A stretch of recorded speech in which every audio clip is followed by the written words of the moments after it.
¿Qué tal? Buenas tardes.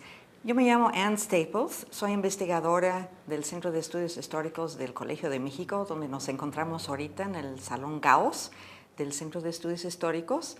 Y yo les quisiera platicar un ratito acerca de las fuentes primarias para la historia, cómo los he ocupado yo, para qué me sirven a mí, para qué podrían servir a los alumnos. Yo me he dedicado a lo largo de muchos años, no quiero decir cuántas décadas, pero pasan de 3, van para 4, creo que pasan inclusive de 4, haciendo historia de México, historia del siglo XIX mexicano, con un enfoque de historia social. Para poder hacer lo que yo hago, únicamente son las fuentes primarias, bueno, no únicamente, pero las fuentes primarias son fundamentales para lo que yo hago, complementado con fuentes secundarias, pero básicamente fuentes primarias.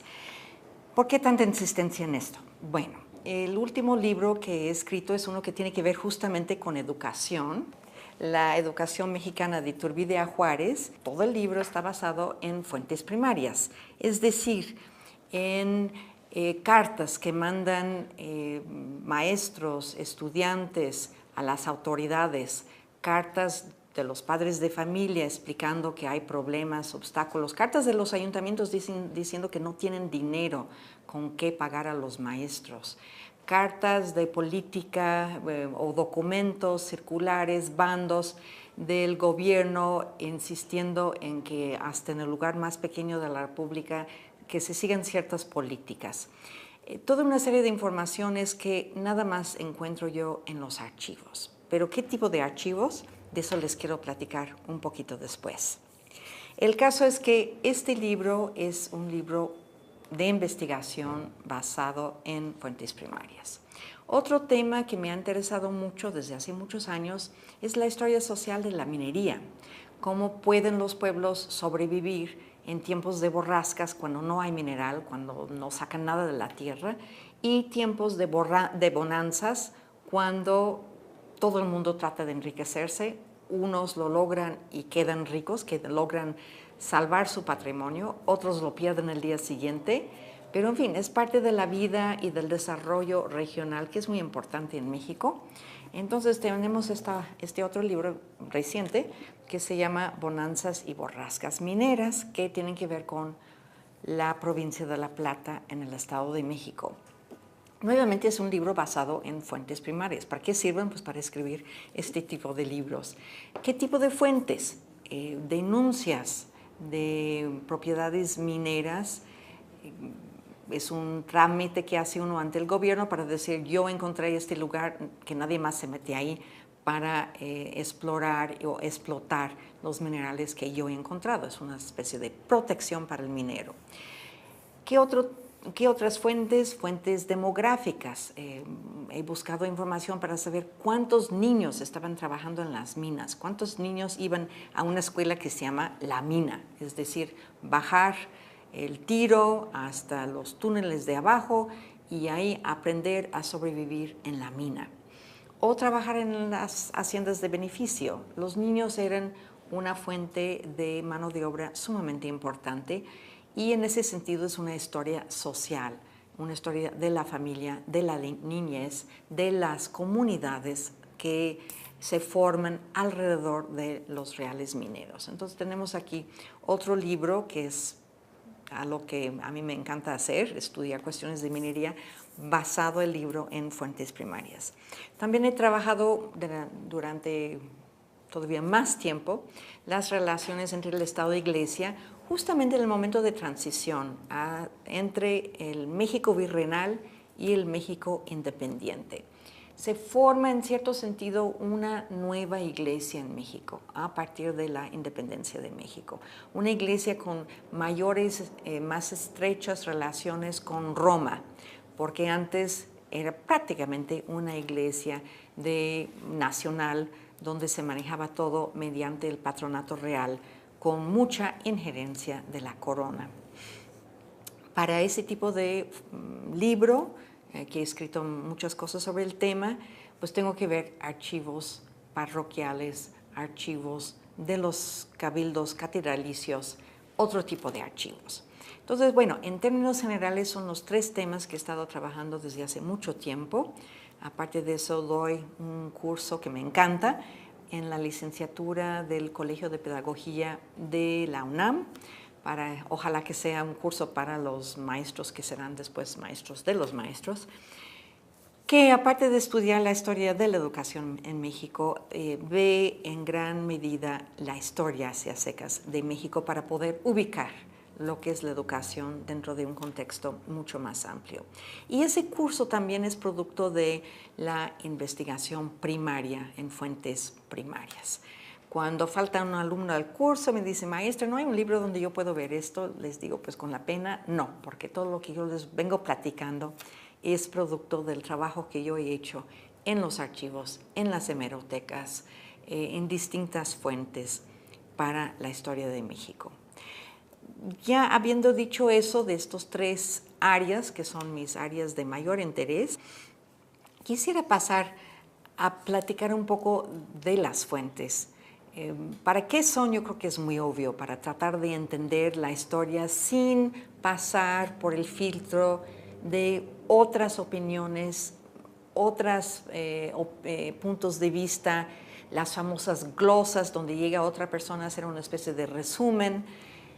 No quiero yo ver lo que otra persona ha pensado del documento o del acontecimiento o del proceso. Yo quiero formar mi propia opinión acerca de todo ese asunto y redactar desde mi propio punto de vista. Entonces, las fuentes primarias son para eso, para que yo me pueda acercar lo más posible al acontecimiento original, al proceso, al cambio, a la transformación y tratar de entenderlo desde mi punto de vista con mi formación, deformaciones también, desde luego.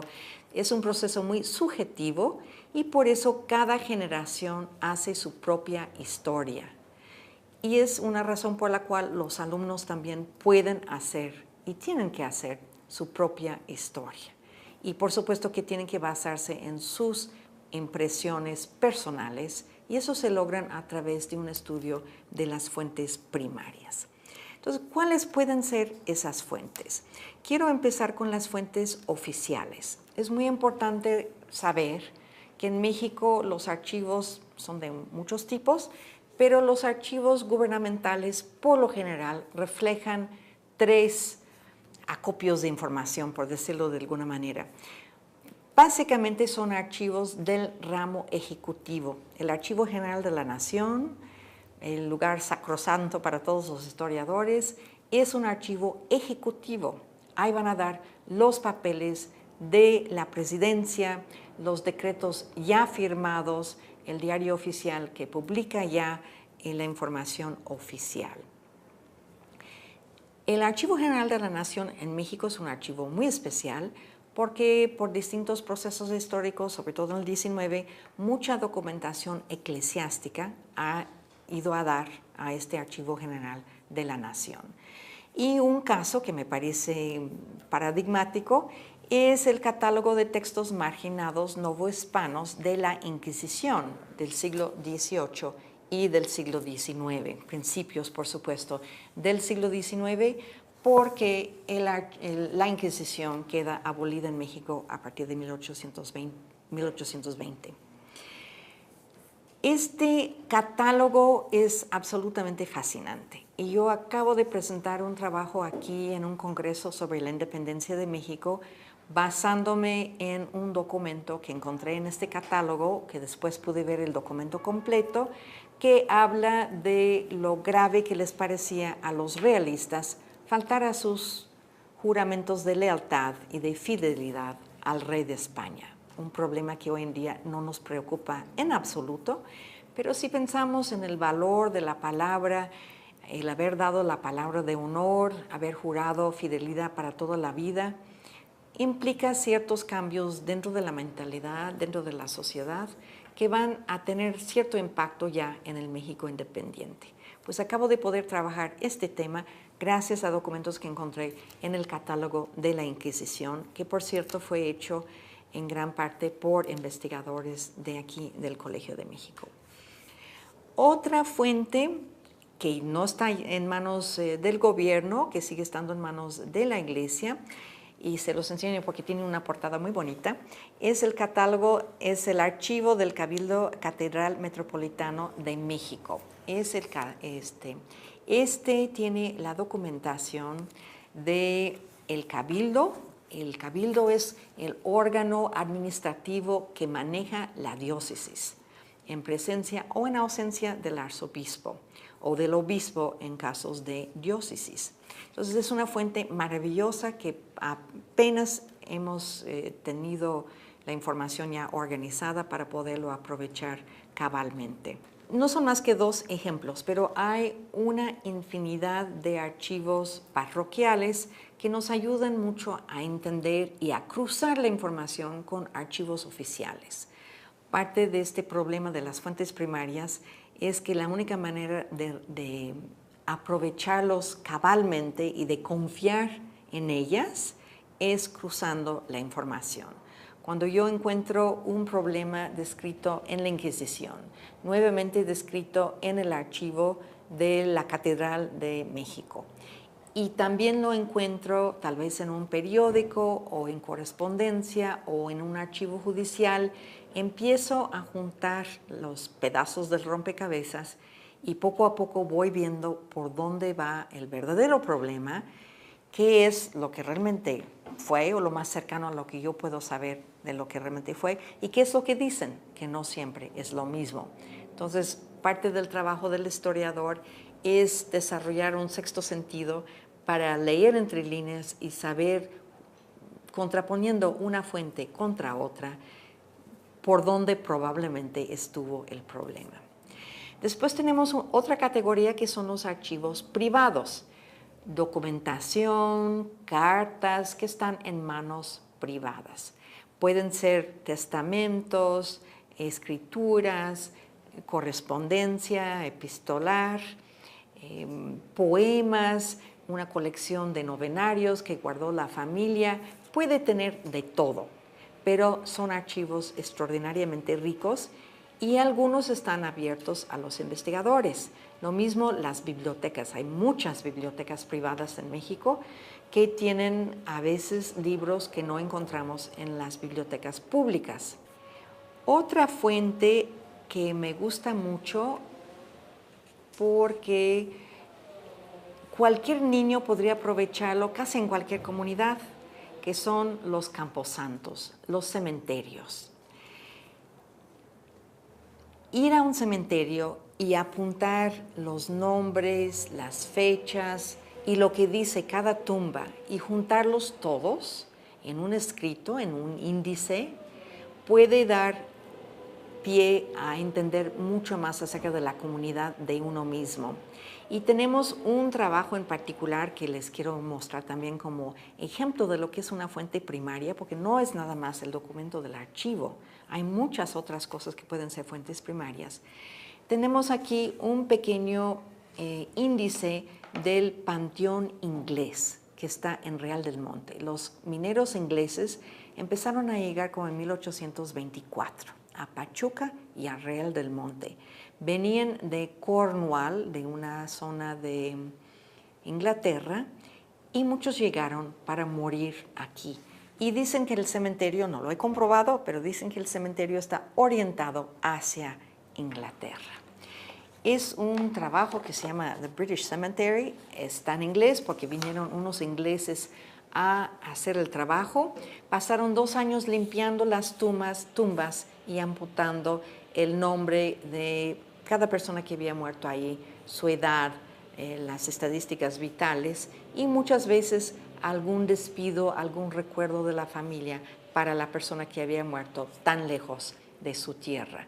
Y de todos los bebés y niños chiquillos que habían nacido en Real del Monte y que habían fallecido ahí mismo. Y esto me parece una fuente que ocupamos poco, pero hay que tener conciencia de que es una fuente primaria también. Y relacionado con este asunto de la minería, que como les platiqué, me gusta, he escrito mucho acerca de la minería, tenemos otra fuente primaria, ahora sí acercándose más a la fotografía. Se llama Canto en la Tierra e Imagen ante el Tiempo. Es una colección de fotografías del distrito minero de Real del Monte y Pachuca. Estas fotografías, como muchos cuadros costumbristas, dicen más que 1000 palabras. Son documentos más valiosos que un documento de archivo, que nos garantiza que nada más porque salió el documento del archivo tiene validez, refleja de alguna manera la realidad, podría ser, también podría no ser. Pero estas fotografías no están retocados como se puede hacer hoy en día y son de un impacto muy, muy grande. No sé si pueden verlo con cuidado, pero esta es una fotografía de trabajadores en una mina en Real del Monte o en Pachuca. Y ahí se ve un niño que seguramente no tiene arriba de 10 años de edad, sin zapatos, o con huaraches más bien, pero un niño que ha tomado a la mina como escuela. Se puede hacer un análisis de una fotografía de este tipo. En el libro de lectura para maestros, me estaba yo fijando en que hacen hincapié en ver en qué época se ha tomado la fotografía o en qué época se ha escrito el documento. En este caso, habría que ver, está identificada la época, se sabe que es 1930, está identificado el lugar también, pero se podría escribir un libro acerca de las personas que están en esta fotografía, las condiciones de trabajo, el hecho de que está ahí el niño, qué significa que está un niño trabajando en la mina, qué tipo de herramientas están usando, da para un análisis muy lindo. Otra fotografía de este mismo libro que me parece fundamental para la historia social y la historia laboral también de México es una fotografía donde se ve los hombres con el torso desnudo, muchísimo calor, están manejando uno de estos martillos neumáticos que deja sorda a la gente ya en los últimos años de su vida, en un ambiente sumamente contaminado y aún así está fumando el minero, el operario. Esta fotografía nos podría decir mucho acerca de las condiciones de sanidad e higiene dentro de la mina. Es una fuente primaria para conocer las condiciones adentro de la mina. Nadie nos lo va a platicar, lo estamos viendo en la fotografía. Y finalmente otra fotografía también con un niño, por eso me han llamado mucho la atención estas fotografías en particular, tal vez un niño de 11, 12 años de edad.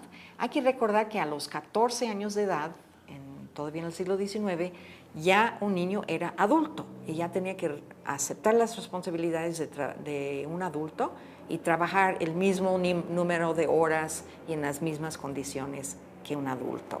Este niño seguramente es menor de 14 años de edad. Otra fotografía, de 1919, donde se ve un conjunto de mineros que pueden ser muy útiles nuevamente para hacer un análisis de la vida en esa época. Otra vez es una fuente primaria. Bueno, yo les he insistido mucho en que las fuentes primarias pueden ser documentos de archivo, pero también pueden ser fotografías, también pueden ser pinturas, pueden ser música, pueden ser inscripciones de las tumbas, pueden ser arquitectura, pueden ser novelas, las novelas históricas. Los bandidos de Río Frío es como si fuera uno al archivo, pero a leer no cosas áridas, sino cosas deliciosas. A veces es obligatoria en la escuela leer Los bandidos de Río Frío y los alumnos como que no entienden muy bien por qué tienen que estar leyendo esto. Pero si lo leen como un testimonio de cómo era la vida en México en el siglo XIX, es verdaderamente maravillosa esa novela. Y puede uno considerar en muchos aspectos que es una fuente primaria para la historia social del siglo XIX. Y las novelas costumbristas, los clásicos, Guillermo Prieto, Ignacio Altamirano, Ignacio Ramírez, todos han escrito, y otros también, unas novelas que realmente nos adentran en la vida en el siglo XIX. La pintura, que es algo que a mí me parece poco utilizada, lo mencionan justamente en el libro para maestros, pero hay que subrayar lo mucho que nos puede decir una pintura, y me parece mucho más divertido estar viendo una pintura que tratando de entender un documento que quién sabe dónde están las trampas y los intereses ocultos. Una pintura es algo mucho más abierta y mucho más confiable, según mi punto de vista. Y tenemos, por ejemplo, en este maravilloso catálogo de pinturas hecho por Banamex, que se llama Pintura y Vida Cotidiana, una fotografía de página entera acerca de una festividad en un pueblo ahí por Puebla o por Veracruz.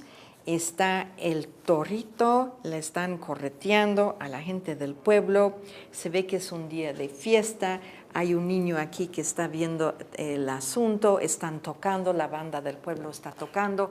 Es una fotografía, una pintura, perdón, de maravilloso movimiento, intensidad, color, que nos puede decir mucho de cómo festejaban, de cómo pasaban la vida sin tristezas, con gran alegría, a pesar de todas las deficiencias y faltas que había, desde alimento, escuelas, libros, recursos, caminos, todo faltaba en el siglo XIX. Y sin embargo tenemos estas maravillosas escenas de regocijo, de baile.